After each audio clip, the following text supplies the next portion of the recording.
नमस्कार, मैं हूं जितेंद्र कुमार। आप देख रहे हैं स्टडी सफर तक। साथियों, भारतीय जनता पार्टी का राष्ट्रीय अध्यक्ष कौन होगा, इस बीजेपी के राष्ट्रीय अध्यक्ष के सवाल के ऊपर प्रधानमंत्री नरेंद्र मोदी और अमित शाह दोनों बुरी तरीके से फंस चुके हैं। और ये पहली बार है जब 2013 के बाद, यानी 2014 नहीं बल्कि 2013 के बाद से ये पहली बार ऐसा हुआ है जब नागपुर ने इन दोनों गुजरातियों के ऊपर नकेल कसती है। जी हाँ, नरेंद्र मोदी और अमित शाह अब नागपुर के जो पूरी प्लानिंग है, जो पूरी रणनीति है, पूरी स्ट्रेटेजी है, नागपुर यानी संघ आरएसएस की जो पूरी प्लानिंग है, यदि वो पूरी प्लानिंग अगर भी है इसके भीतर, यानी कि ये दोनों भी पूरी आसानी से घुटने टेकने वाले नहीं हैं। नरेंद्र मोदी और अमित शाह आदत लग चुकी है पावर एंजॉय करने की।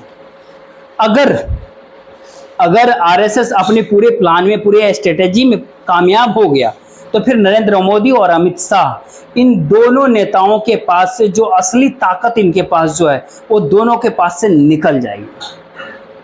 ये दंतहीन जैसे, मतलब होता है ना कि दंतहीन शेर हो जाए, जी हाँ, बिना दांतों वाला शेर, वैसे रह जाएंगे। दरअसल नरेंद्र मोदी और अमित शाह की असली ताकत क्या है?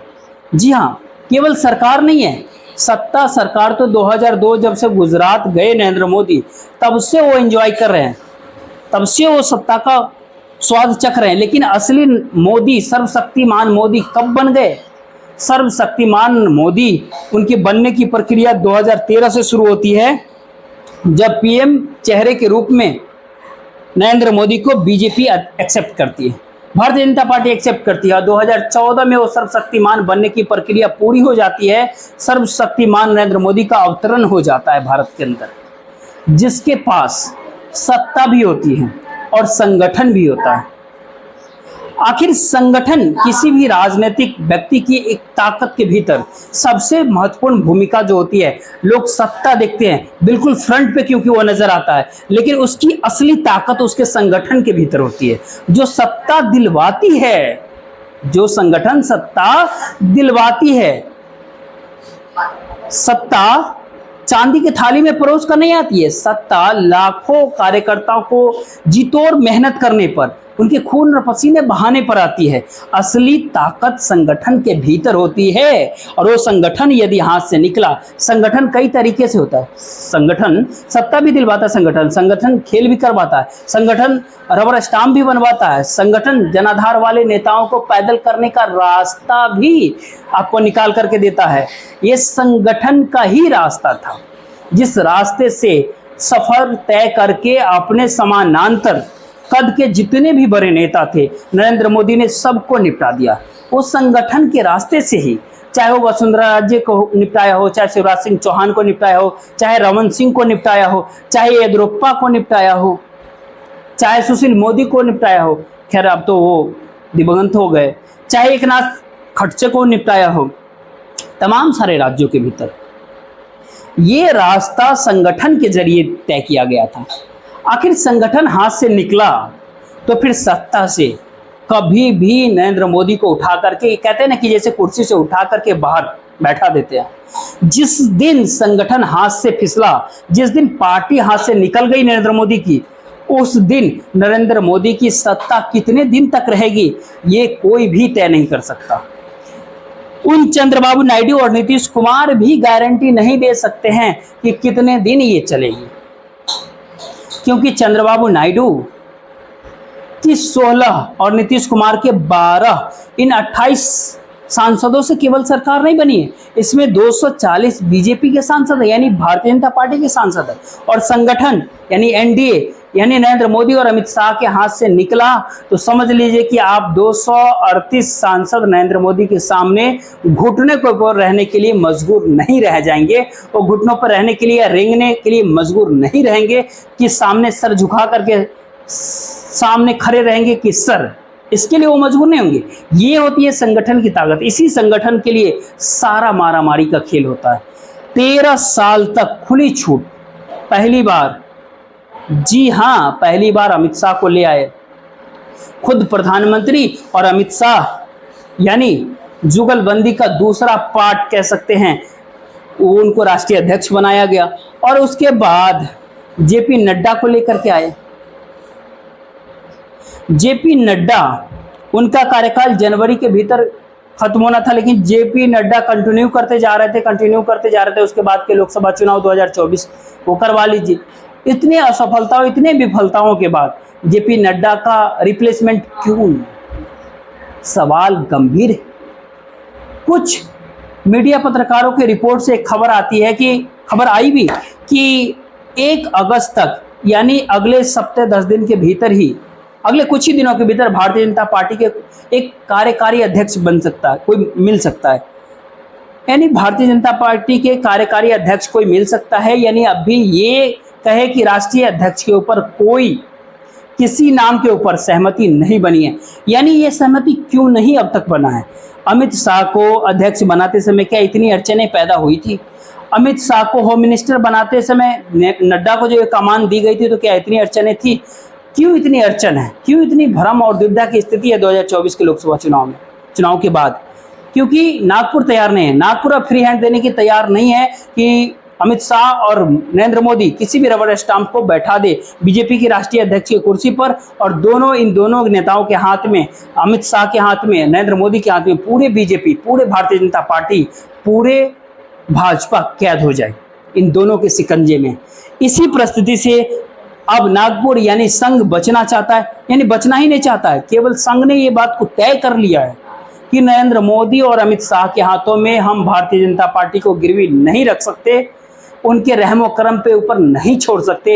यही वजह है राष्ट्रीय अध्यक्ष नहीं तय हो पा रहा है। यही वजह है कि कार्यकारी अध्यक्ष बनाने के ऊपर चर्चाएं शुरू हो चुकी है कि कार्यकारी अध्यक्ष बना करके थोड़ा समय और ले लिया जाए नागपुर के साथ, ताकि किसी फैसले के ऊपर, किसी अंतिम निर्णय पे पहुंच सके और किसी तरह से हो सके कि संघ को ही दबाव में ले लिया जाए। दबाव में लेने के लिए ये बात थोड़ी है कि संघ तक एजेंसियां नहीं पहुंच सकती, संघ तक भी एजेंसियां पहुंच सकती है, लेकिन संघ ने मोर्चा खोल रखा है इस कहानी के बाद। 4 जून 2024 के बाद जो हमने कहा नागपुर ने नकेल कस दिया है।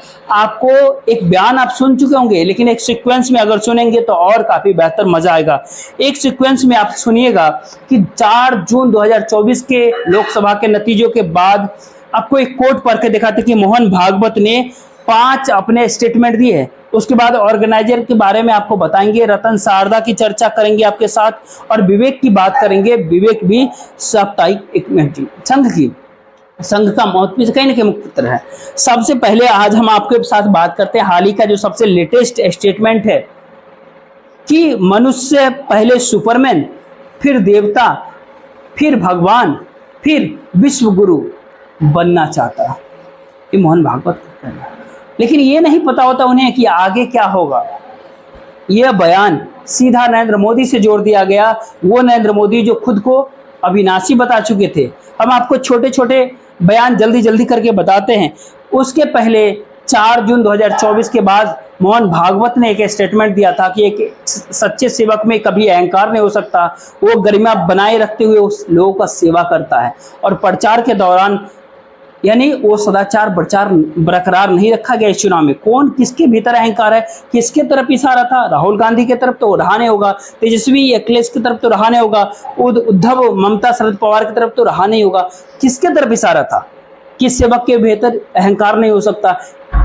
कौन से लोग हैं इस देश में, कौन कहता है कि खुद को प्रधान सेवक? सीधा मोहन भागवत का ये इंडिकेशन, ये संकेत इशारा नहीं था, केवल इशारा नहीं था, ये मोदी पर हमला था, जो नकेल कसने की जो कवायद है, पूरा सिलसिला है कि सेवक में अहंकार नहीं होता, और अहंकार यदि है यानी वो अहंकारी सेवक नरेंद्र मोदी। इसके अलावा चुनाव प्रचार को लेकर के फिर से मोहन भागवत ने कहा कि हमारी परंपरा सहमति बनाने की है, इसलिए संसद में 2 पक्ष है ताकि किसी भी मुद्दे पर दोनों पक्ष का विचार लिया जा सके। हमारी संस्कृति गरिमा और मूल्य को बनाए रखने की है। चुनाव प्रचार के भीतर गरिमा का अभाव था, माहौल को जहरीला बना दिया गया। किसने जहरीला बना दिया?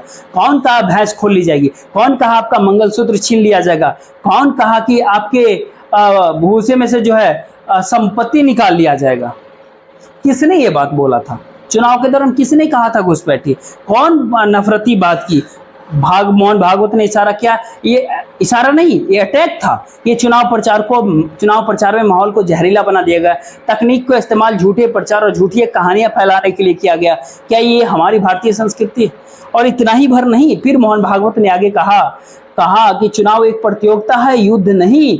किसके लिए ये था? कौन युद्ध मानता है? कौन विरोधियों को निपटाता है? कौन विरोधियों के ऊपर ईडी, सीबीआई और आईटी का शिकंजा कसता है? बताइए, कौन कसता है? वो वॉशिंग मशीन में डाल करके धुलाई करता है। कौन करता है ये? मोहन भागवत का निशाना सीधे किसके ऊपर था? नरेंद्र मोदी की तरफ, बीजेपी के ऊपर। आपको पब्लिक डोमेन में बताया जाए कि आपका संघ एक मात्र संस्था है। संघ आपको बता रहा है पब्लिक डोमेन में कि आप गलत रास्ते के ऊपर है। इतना ही नहीं, मोहन भागवत ने फिर से कहा कि डॉक्टर हेडगेवार स्मृति भवन के भीतर, नागपुर के भीतर कहा, कार्यकर्ताओं का द्वितीय वर्ग के दौरान कहा कि एक सच्चा सेवक काम करते समय मर्यादा बनाए रखता है। जो मर्यादा बनाए रखता है वो अपना काम करता है, लेकिन अनासक्त रहता है। उसमें कोई अहंकार नहीं होता है कि मैंने ये किया, मैंने वो किया। ये किस पे कहा? मैंने कोई, नरेंद्र मोदी ने ये किया। मोदी की ये गारंटी है। इस अहंकार के ऊपर सीधा चोट था। केवल ऐसे व्यक्ति को स्वयं सेवक जो है सेवक कहलाने का अधिकार है जिसमें मैं ना हो। और मैं इस देश में सबसे ज्यादा किसी ने किसी से सुना होगा पिछले करीब 10-12 सालों के भीतर, या फिर कहे कि पूरे 25-30 साल के भीतर, तो मोदी से ज्यादा मैं कोई नहीं कहा। मैं अकेला सब पर भारी, मैं हूं, मोदी हूं, मेरी गारंटी है। ये सारे मोहन भागवत का इशारा था। मणिपुर की बात, जिस मणिपुर की बात अपने जुबान से नहीं लेना चाहते नरेंद्र मोदी, भागवत ने कहा कि मणिपुर एक साल से शांति की राह देख रहा है, इस पर प्राथमिकता से चर्चा होनी चाहिए। पिछले करीब 10 सालों के भीतर राज्य में शांति थी। ऐसा लगता था कि बंदूक संस्कृति खत्म हो गई, लेकिन राज्य के अंदर अचानक तनाव बढ़ता है, तनाव को भड़काया जाता है। उसकी आग में अब भी वो जल रहा है। उसके ऊपर कौन ध्यान देगा? इसको प्राथमिकता देना चाहिए, इसके ऊपर ध्यान देने की कर्तव्य होना चाहिए। ये मोहन भागवत किसके लिए कर्तव्य बोध की ध्यान देते हैं? नरेंद्र मोदी के लिए देते हैं। किसे ध्यान देना चाहिए? वही जो अब तक वहां झांकने तक नहीं गए। लगातार कई वाक्य आपको बता चुके, कई स्पीसीज बता चुके। उसके आगे अगला बयान उन्होंने फिर से कहा कि बाद में ये हमको बहुमत मिला है, जनादेश किसका है, क्या है, कैसे है। फिर से मोहन भागवत ने कहा समाज ने अपना मत दे दिया है, उसके अनुसार सब होगा, काम कीजिए, इसके ऊपर चर्चा व्यर्थ है। अब आपको आगे और बताते हैं कि ऑर्गेनाइजर क्या लिखता है। ऑर्गेनाइजर लिखता है कि 2024 के लोकसभा चुनाव के नतीजे अति आत्मविश्वास वाले भारतीय जनता पार्टी के कार्यकर्ताओं और कई नेताओं के लिए रियलिटी चेक के रूप में आए हैं। उनको इस बात का एहसास ही नहीं था कि प्रधानमंत्री नरेंद्र मोदी का 400+ का नारा बीजेपी के लिए एक लक्ष्य था और विपक्ष के लिए एक चुनौती थी। लक्ष्य मैदान के ऊपर कड़ी मेहनत से हासिल की जाती है। सोशल मीडिया के ऊपर पोस्टर और सेल्फी शेयर करने से लक्ष्य की प्राप्ति नहीं होती है, क्योंकि अपने दुनिया में वो खुश थे। नरेंद्र मोदी की आवाज से झलकती चमक का आनंद ले रहे थे, इसीलिए जमीन के ऊपर आवाज नहीं सुन रहे थे। ये लिखते हैं ऑर्गेनाइजर। अब विवेक की बात अगर करें तो विवेक जो साप्ताहिक मैगजीन है मराठी के भीतर, विवेक के भीतर लिखता है कि भाजपा एक वॉशिंग मशीन में तब्दील हो चुकी है। जो वॉशिंग मशीन दागियों को धोलती है, भ्रष्टाचारियों को धोलती है। रतन सारदा ये एक विचारक है आरएसएस के। रतन सारदा ने एक इंटरव्यू के दौरान कहा कि बीजेपी के राष्ट्रीय अध्यक्ष जेपी नड्डा का बयान था कि बीजेपी अब आगे बढ़ चुकी है, अकेले चलने में सक्षम है। जेपी नड्डा ने बयान दिया था लोकसभा चुनाव 2024 के दौरान ये बयान नहीं आना चाहिए था। कोई भी संगठन जो आरएसएस से प्रेरित हो उसके पास अपना कैडर होता है, लेकिन दुर्भाग्यपूर्ण है कि कई बार आरएसएस के कैडेट को बहुत हल्के में लिया जाता है। जब वो मध्य प्रदेश गए तो संघ से जुड़े एक व्यक्ति ने उनसे पूछा कि उनकी बात नहीं सुनी जाती है। भारतीय जनता पार्टी अपने पसंद के उम्मीदवारों को चुनाव मैदान में उतारती है क्योंकि भाजपा को ऐसा लगता है कि झक मार करके वो जिता देंगे, और आरएसएस इस तरह के मुद्दों को नहीं, इस तरह के लोगों को नहीं पसंद करता है।